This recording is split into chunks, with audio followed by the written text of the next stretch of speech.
Hello sir ನಮಸ್ತೆ, ನಾವು ಜಿಯೋಸ್ ಕಂಪ್ನಿನ ಮಾತಾಡ್ತಾ ಇರೋದು. ಸರ್ ನಮ್ಮ ಸಿಮ್ ಇಂದ ಪೋರ್ಟ್ ಆಗ್ತಿದ್ರಿಂದ ಅಪ್ಡೇಟ್ಸ್ ಬಂತು. ಯಾಕೆ ಸರ್ ನಮ್ಮ ಸಿಮ್ ಬಿಡ್ತಾ ಇದ್ದೀರಾ? ಏನೇ ನೆಟ್ವರ್ಕ್ ಇಶ್ಯೂ? ಅದಕ್ಕಲ್ಲ ಡಾಟಾ ಏನಾದ್ರು ಸ್ಲೋ ಆಗಿದೆ ಸರ್? ಇಲ್ಲ ಹಾಗಂತ ಇಲ್ಲ. ರೀಚಾರ್ಜ್ ಪ್ಯಾಕೇಜಸ್ ಏನಾದ್ರು ಹೆವಿ ಆಗ್ತಾ ಬರ್ತಾ ಇದೆಯಾ ನಿಮಗೆ? ಇಲ್ಲ ಅದಕ್ಕಲ್ಲ ಸರ್, ಬರೀ ಬೇಜಾರಾಯ್ತು ನನಗೆ. ಯಾಕೆ ಸರ್ ಬೇಜಾರು?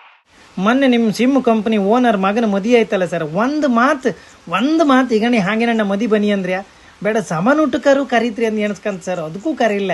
ಬೇಕಾದ್ರೆ ನೀವೆಲ್ಲ ಆಚೀಚಿಗೆ ಫೋನ್ ಮಾಡಿ ಕೇಳಿ ಸರ್. ನಾವು ಎಲ್ಲೇ ಒಂದು ಫಂಕ್ಷನಿಗೆ ಹೋದರೆ ಯಾರು ಮೈ ಮೇಲೆ ಕೈ ಹಾಕಿದಾರಲ್ಲ, ಯಾರು ಅಂಗಿ ಕೈ ಹಾಕಿ ಎಳ್ದಾರಲ್ಲ ಸರ್, ನಮ್ಮಷ್ಟು ನಾವು ಉಣ್ಕೊಂಡು ಬಂದಾರ ಸರ್.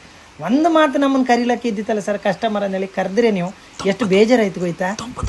ಎಂತ ಹಾಂ, ಮತ್ತಿಲ್ಲ ನಾನು, ಆದರ್ಶ, ಅವ ಸುರೇಶ, ಸುಬ್ಬ, ಶಂಕರ ಎಲ್ಲರೂ ನೀವು ದೊಂಪಕ್ಕೆ ಕರೀತ್ರಿ ಅಂದೇಳಿ ಪ್ಯಾಂಟ್ ಎಲ್ಲ ಇಸ್ತ್ರಿ ಮಾಡ್ಕೊಂಡು ಕಾಯ್ತಿದ್ದಿತ್ತು ಗೊಯ್ತಾ. ನಮ್ಮ ಸುಬ್ಬ ಅಂತೂ MTV ಆ ಪದ್ಯಕ್ಕೆ ಎಷ್ಟು ಲೈಕ್ ಕುಣಿತಿದ್ದ ಗೊಯ್ತಾ. ಹಾಂ, ಮತ್ತಿವ ಶಂಕರನ್ ಹುಲಿ ಸರ್, ಎಂಥ ಹುಲಿ ಗೊತ್ತಾ, ಒಂದು ರಾತ್ರಿ 10 ಗಂಟೆ ಮೇಲಂತೂ ಹುಲಿ ಕಣಗೆ ಬೋರ್ ಗುಡುದವ ಅಂದೇಳಿ ಅವ್ನು ಹುಲಿ ಕುಣುಕಾತೀತು. ಅದಕ್ಕೂ ಬೇಕಾರಿಲ್ಲ. ನೀವು ಬರೀ ಬೇಜಾರಾಯ್ತು ಸರ್ ನಮಗೆ. ಮತ್ತು ನಾವು ಕಸ್ಟಮರ್ಸ್ ಎಲ್ಲ ಸೇರಿಸ್ಕೊಂಡು ನಾಡ್ದು ನಡೂರು ದರ್ಕಸಂಗೆ ಆಷಾಢಿ ಹಬ್ಬದ ದಿವಸ ಮದುಮಕ್ಕಳನ್ನ ಊಟಕ್ಕೆ ಕರಿಕಂದು ಮಾಡೋದು. ಎಂತ ಕರೀದಿದ್ದಂಗೂ ಮಾಡ್ರಿ ಸರ್ ನೀವು. ಬರೀ ಬೇಜಾರಾಯ್ತು ನನಗೆ ಸರ್. ಅದಕ್ಕೂ ಇದಕ್ಕೂ ಏನು ಸಂಬಂಧ ಸರ್? ಸಂಬಂಧ ಇಲ್ಲದೆ ಮದುವೆ ಇರ ಮಾರ್ರೆ ಅವ್ರ.